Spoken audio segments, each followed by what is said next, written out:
Minister Chung, rekan-rekan media yang saya hormati. Pertama, saya ingin sekali menyampaikan selamat datang di Indonesia kepada Minister Chung.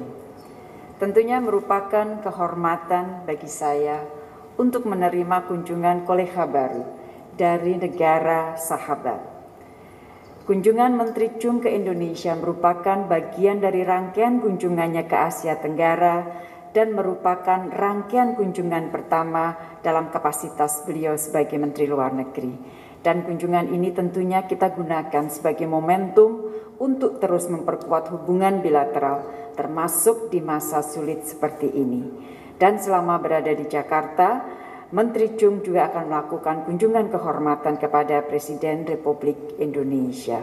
Rekan-rekan media yang saya hormati, ROK Korea Selatan adalah salah satu mitra dagang terbesar Indonesia di kawasan. Sejak tahun 2017, kemitraan Indonesia dan Korea Selatan telah meningkat menjadi sebuah kemitraan strategis khusus, a special strategic partnership.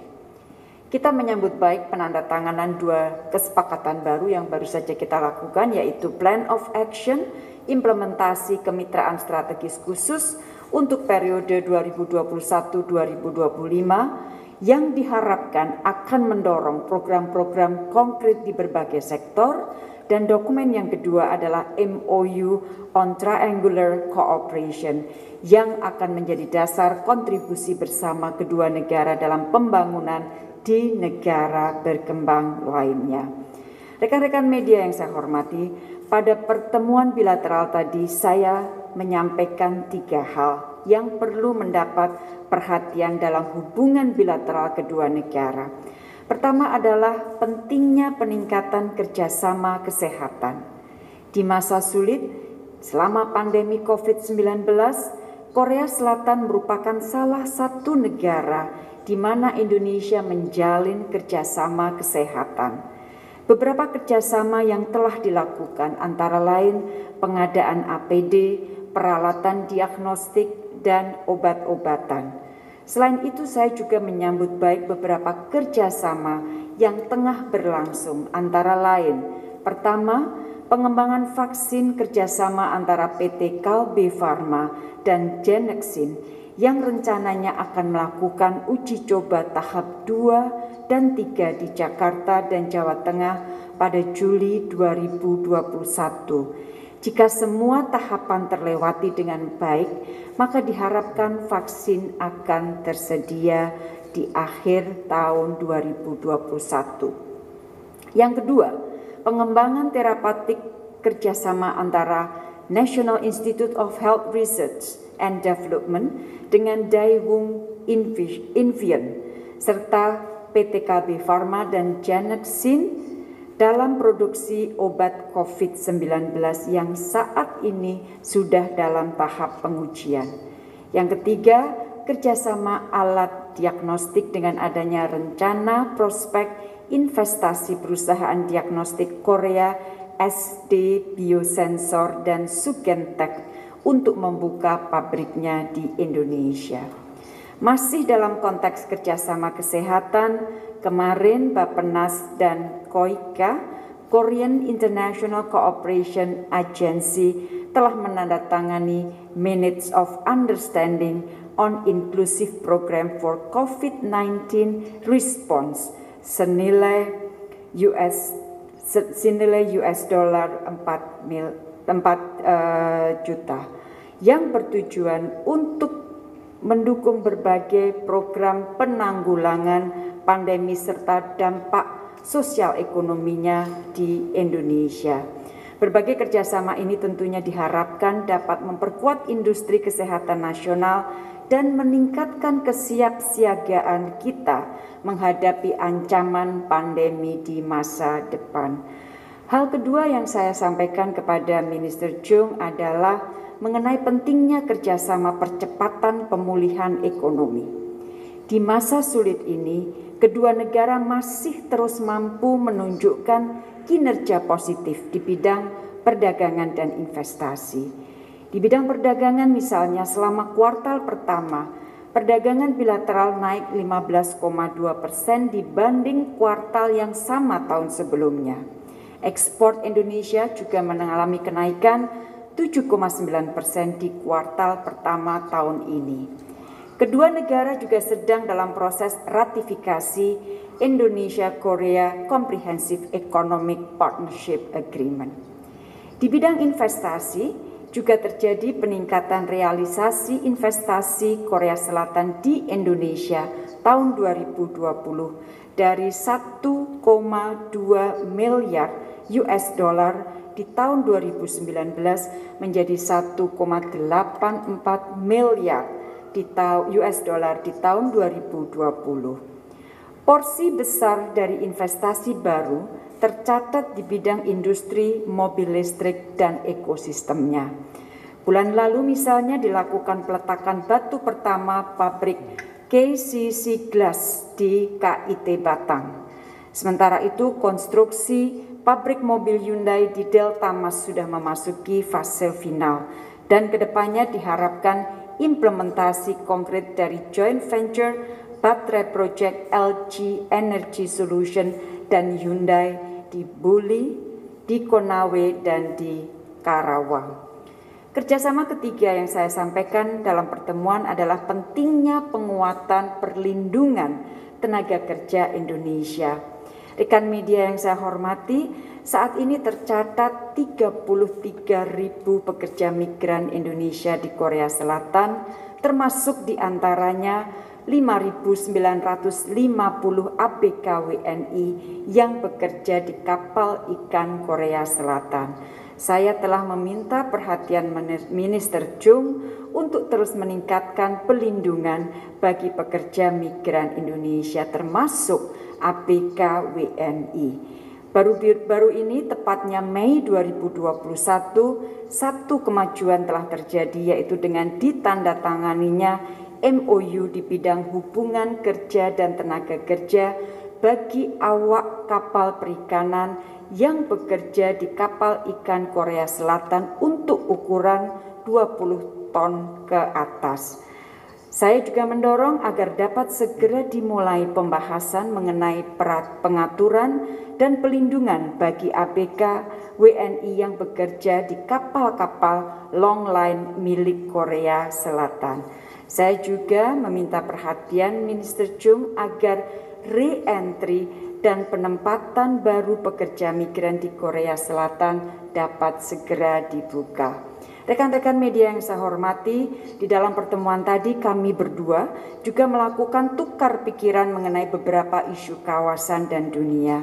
Kedua negara sepakat untuk menjaga komitmen berkontribusi bagi stabilitas dan perdamaian kawasan. Saya menyinggung mengenai pentingnya kedua negara untuk terus menggalang solidaritas global untuk memperjuangkan kesetaraan akses vaksin bagi semua negara.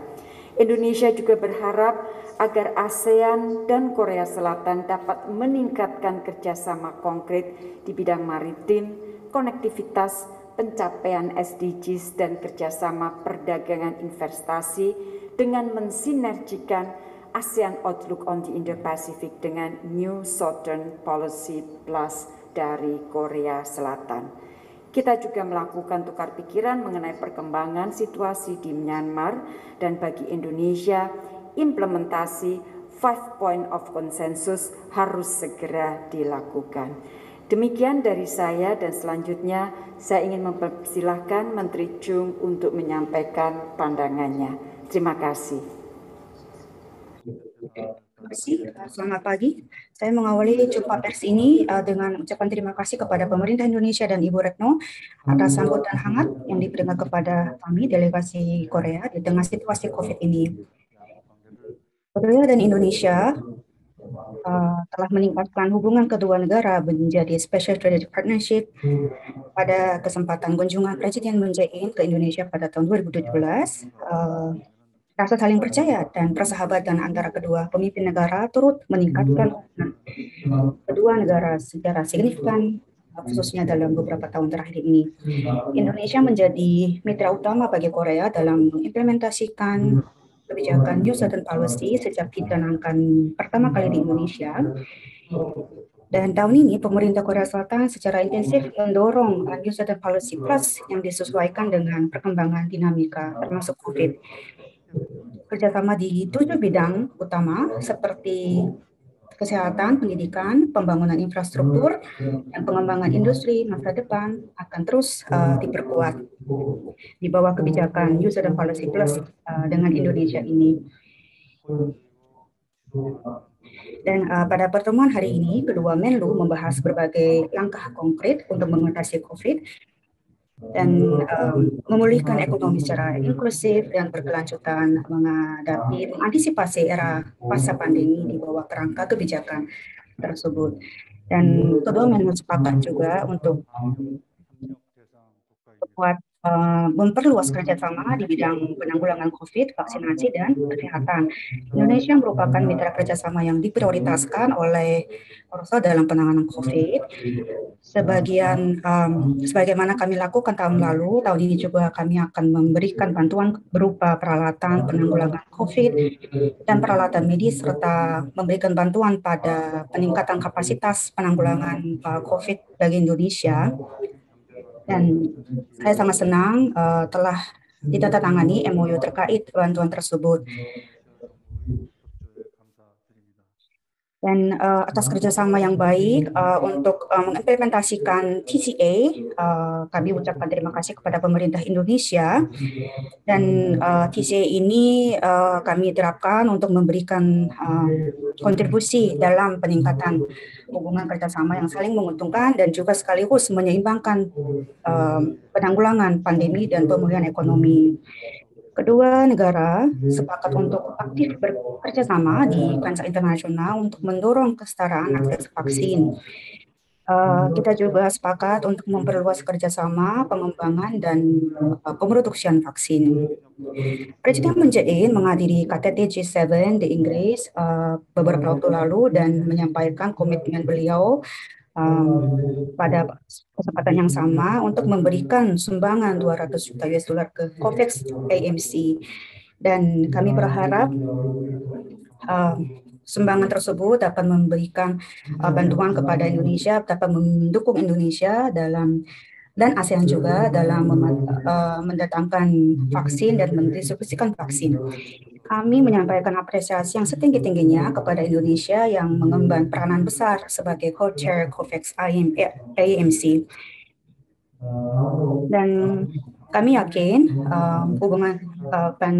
bahwa Indonesia sebagai tuan rumah KTT G20 tahun depan akan memberikan kontribusi besar dalam mengatasi COVID-19 dan pemulihan ekonomi sebagai bentuk upaya masyarakat internasional, dan kami akan memberikan dukungan penuh kepada Indonesia. Pada kesempatan ini saya juga meminta perhatian khusus kepada pemerintah Indonesia agar warga Korea di Indonesia dapat mengikuti vaksinasi tanpa pandang bulu. Dan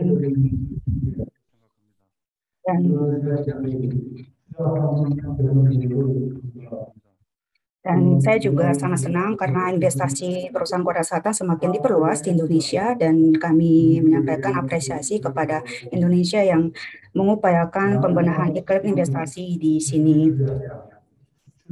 Dan di samping itu kami melihat kembali tekad pemerintah Indonesia dalam membantu kegiatan perusahaan Korea Selatan dan mendorong kerjasama investasi yang saling menguntungkan, terutama di bidang-bidang yang berorientasi pada ramah lingkungan, pada teknologi dan ekspor. Dan kami berharap kerjasama ini bisa dilanjutkan terus untuk inovasi industri dan juga penciptaan lapangan kerja. Dan kerjasama kedua negara pada industri pertahanan semakin diperluas sampai ke tingkat pengembangan alutsista canggih bersama seperti jet tempur dan kapal selam. Dan terlebih lagi pada kesempatan hari ini, kedua negara sepakat untuk terus melakukan kerjasama secara erat agar program pengembangan bersama KF21 atau IFX dapat berjalan baik. Dan sebagaimana disampaikan oleh Ibu Merno tadi, kedua negara akan semakin mempererat kerjasama untuk melindungi awak kapal Indonesia yang ada di Korea. Saya juga mengapresiasi penandatanganan MOU kerjasama di bidang pelindungan awak kapal ikan di pesisir. Dan juga kedua negara akan terus bekerja sama secara erat agar awak kapal Indonesia bisa bekerja dalam kondisi yang aman dan juga bisa kembali ke Indonesia dengan selamat. Dan pada pertemuan hari ini, kedua Menlu juga bertukar pandangan mengenai kerjasama terkait perubahan iklim dan juga berbagai isu regional. Dan Korea menegaskan kembali tekad pemerintah Korea untuk mendukung peranan konstruktif dari ASEAN, dan kedua Menlu sepakat memperkuat kerjasama agar 5 kesepakatan ASEAN bisa segera diimplementasikan. Dan kami juga menyampaikan apresiasi kepada pemerintah Indonesia yang secara konsisten mendukung upaya pemerintah Korea Selatan dalam mencapai denuklearisasi penuh dan terwujudnya perdamaian abadi di semenanjung Korea. Dan kedepannya kami juga sepakat untuk terus melakukan kerjasama yang erat untuk mencapai kemajuan proses perdamaian di semenanjung Korea. Dan hari ini seusai pertemuan tadi, saya dan Ibu Retno telah menandatangani Plan of Action untuk mengimplementasikan kesepakatan antar kedua negara sebagai mitra kerja strategis khusus. Kesepakatan tersebut meliputi langkah kerjasama konkret untuk memperdalam kerjasama kedua negara di bidang politik pertahanan dan keamanan, ekonomi, dan sosial budaya secara dari kerjasama regional dan internasional selama 5 tahun ke depan. Berdasarkan semangat kesepakatan oleh kedua pemimpin negara pada tahun 2017, kedua Menlu juga akan terus mengawal perkembangannya agar semua program kerjasama bisa diimplementasikan sesuai komitmen melalui berbagai komite tingkat Menteri Luar Negeri. Dan saya juga berharap agar kedua negara dapat melakukan kerjasama secara intensif berdasarkan kontribusi yang akan kita berikan. Terima kasih.